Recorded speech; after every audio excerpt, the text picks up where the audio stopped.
Over the last 400 years, what power has done the most to spread the ideals of limited government, an independent judiciary, certain inalienable rights, and free markets? That power would be the British Empire. Can you really say that an empire ruled by a king spread the ideals of limited government? Isn't an empire that goes around conquering other peoples the definition of big, imposing government? It was Britain that gave these ideals to the United States.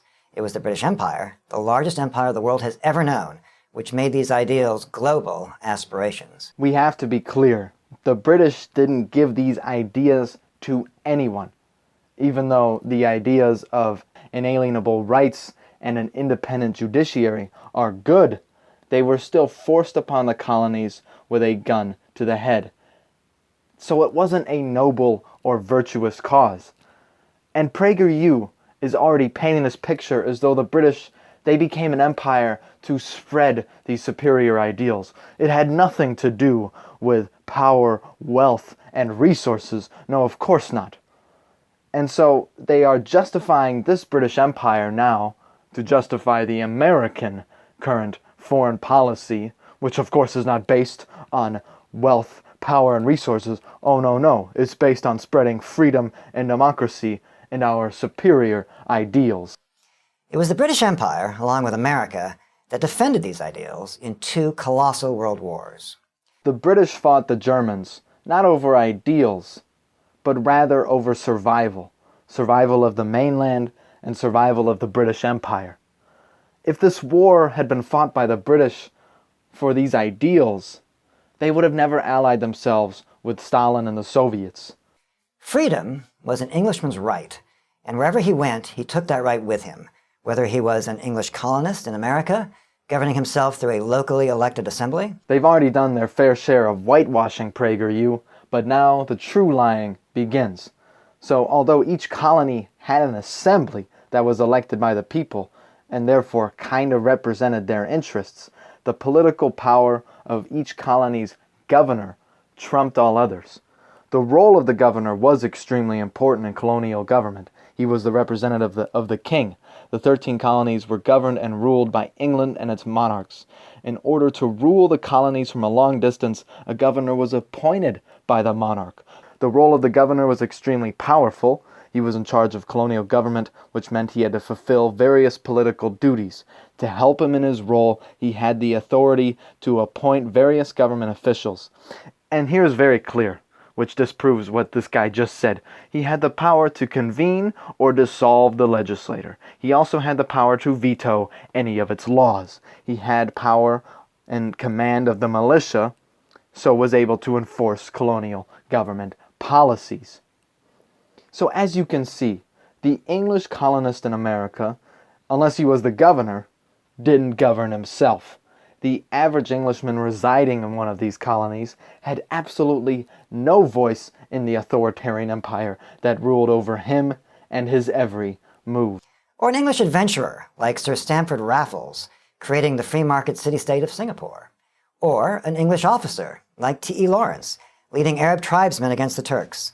The British always thought of themselves as liberators, as bringers of freedom. The Soviet Union thought of themselves as liberators and bringers of freedom as well. They perpetuated the lie that they were freeing Poland, Romania, and Czechoslovakia from the bourgeoisie that always crushed the proletariat. The British Empire was the same. They claimed they were liberators, all the while crushing any dissent. If PragerU really believes that the British Empire, key word there, empire, were liberators and bringers of freedom, then the 13 colonies, they should have just remained part of this fantastic, freedom-loving entity. The British believed the final and necessary justification of their empire was a moral one. The British kept the peace. They brought sound, honest administration. And they insisted that basic moral standards were honored. The British did not try to nation build in the way we think of it now. They were under no illusions about making Arabs or Afghans or Zulus into Englishmen. They were more than content to leave people alone, to let them be themselves, to govern them with the lightest possible hand. The British did the opposite of govern with the lightest possible hand. They were the opposite of a moral empire. So the Independent reports here, between 12 and 29 million Indians died of starvation while it was under the control of the British Empire, as millions of tons of wheat were exported to Britain as famine raged in India. In 1943, up to 4 million Bengalese starved to death while Churchill diverted food to British soldiers and countries such as Greece while a deadly famine swept through Bengal. Talking about the Bengal famine in 1943, Churchill said, quote, "I hate the Indians. They are a beastly people with a beastly religion. The famine was their own fault for breeding like rabbits," unquote. That's a moral, yeah, it's very moral. You invade a country, you use their resources, and when their people start to starve, you take the food from their own country and export it and let 4 million Bengalese die and between 12 and 29 million Indians die. That's the sound, honest administration, the exportation, and that's of course the moral justification and the basic moral standards. Yeah, letting all these people starve to death while Churchill clearly has racist hatred toward them. Here's another example of governing with the lightest possible hand. When peaceful protesters defied a government order and demonstrated against British colonial rule in Amritsar, India, on 13th of April 1919, they were blocked inside the walled Jallianwala Gardens and fired upon by Gurkha soldiers. The soldiers, under the orders of Brigadier Reginald Dyer, kept firing until they ran out of ammunition, killing between 379 and 1,000 protesters and injuring another 1,100 within 10 minutes. Yeah, that sounds like you're really governing with the lightest possible hand, and it also sounds like the British kept the peace while they kept it through brutal violence. So every empire's justification of their crimes against humanity is an argument that their actions are morally justified. The British argued that it was their burden to civilize that which was uncivilized. The burden wasn't placed on Africans or Indians, the ones whose lands were looted by foreign invaders, but rather on the foreign invaders themselves, who came all that way from Europe just to civilize these savages. In American history, we remember this when we think of the British Empire's so-called benign neglect. We can see it throughout the history of the British Empire. Think about the vast territory of the Sudan. It was governed by 140 British civil servants. Even Gandhi praised the British Empire, paraphrasing Jefferson, saying that he believed that the best government was the government that governed least, and that he found that the British Empire guaranteed his freedom and governed him least of all. Gandhi was a supporter of the British Empire and supported them during the First World War, saying, quote, "India would be nowhere without Englishmen. If the British do not win, to whom shall we go claiming equal partnership? Shall we go to the victorious German or Turk or Afghan for it? The liberty-loving English will surely yield after seeing that we have laid down our lives for them," unquote. However, being its usual dishonest self, Prager conveniently leaves out the fact that Gandhi completely did a 180 on his views of the British Empire after the Amritsar massacre, beginning mass protests for Indian independence at that point. In the defense of freedom, the empire drew moral lines. No power did more to abolish slavery and the slave trade in the modern world than did the British Empire. The British Treasury spent enormous sums to liberate slaves and compensate slave owners in the Caribbean. The Royal Navy had as a primary duty the eradication of the slave trade, and in fact abolishing the slave trade became a major factor driving the expansion of the British Empire. Oh my God. So the British, of course, they spread their empire, not for selfish reasons, not for power and wealth, but to ban slavery, to end slavery. They go too far, Prager. So in 1833, the British did ban slavery. However, the British began the entire slave trade in North America, bringing African slaves to Jamestown, Virginia in 1619 to work producing lucrative crops such as tobacco. So one good act of reconciliation doesn't wash away the evil act that was over 200 years of going to Western Africa, kidnapping thousands of people, enslaving these people, and then selling them like cattle to slave owners in the 13 colonies and beyond. It seems as if PragerU is quite keen to justify everything the British Empire did. Why is that? Well, you're about to find out. The British enforced a Pax Britannica, putting down pirates, taming headhunters, and keeping the peace between previously warring tribes and religions. While respecting, and often ruling through, local leaders, the British still insisted on certain Judeo-Christian moral standards. They were not, in that respect, multiculturalists. They had a firm sense of right and wrong. When Sir Charles Napier was confronted by the practice of suttee, widow burning, in India, he told the Brahmin priests involved that he understood it was their custom. But the British had a custom too. They hanged men who burned women alive, and their goods were confiscated. So if the Brahmins insisted on continuing their tradition of widow burning, then he would insist on following his British tradition of hanging the murderers of widows.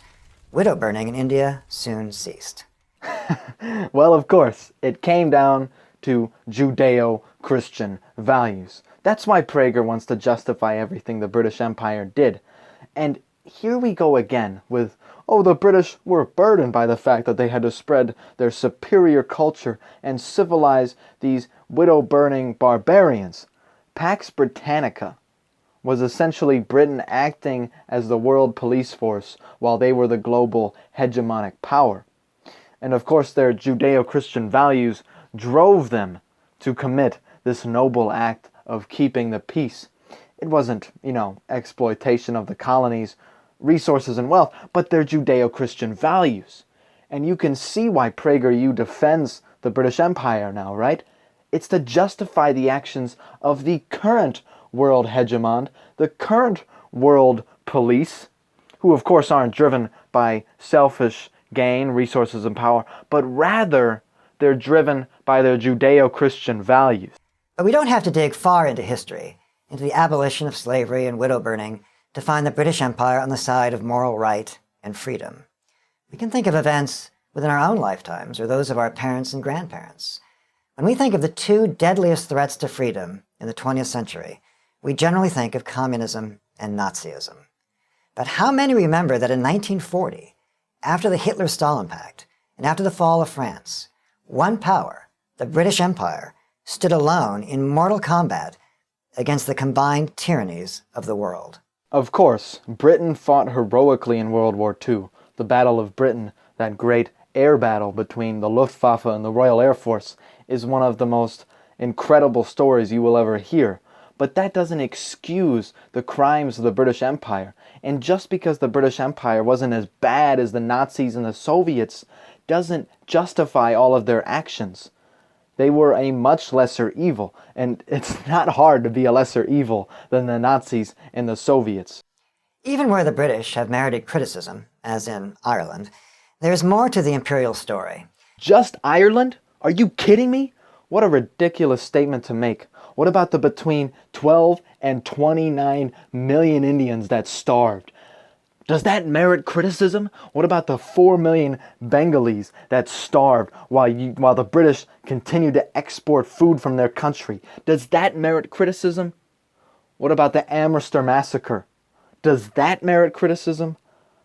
And you have then even more atrocities committed in Africa, such as the Second Boer War, where between 1899 and 1902, the British rounded up around a sixth of the Boer population, mainly women and children, and detained them in camps which were overcrowded and prone to outbreaks of disease with scant food rations. Of the 107,000 people interned in the camps, 27,927 Boers died, along with unknown numbers of black Africans. You don't think that merits criticism, Prager? Many consider their actions in India, the exporting of grain while people starved, genocide. But of course, a people with Judeo-Christian values could have never committed such a heinous act. Prager is happy to whitewash history whenever it fits their narrative. During negotiations to create the Irish Republic, for instance, British Prime Minister David Lloyd George, who could speak Welsh, reminded the Irish nationalist and Gaelic extremist Eamon de Valera that the Celts never had a word for republic. It was an idea given to them by the English. See that? Oh, crimes in Ireland forgiven. We gave you the idea of the Republic. So, shut up. So the one place that Prager says the British Empire merited criticism, it's now all good. So the idea of a republic, of course it's a good one, but giving that to the Irish doesn't justify imperialism or any of the other crimes against humanity Britain committed. This is our own history too. If you love America, you should also love the power that gave us our sense of inalienable rights, rights traceable back to Magna Carta. It all started in America with the British Empire, a great liberty-loving empire.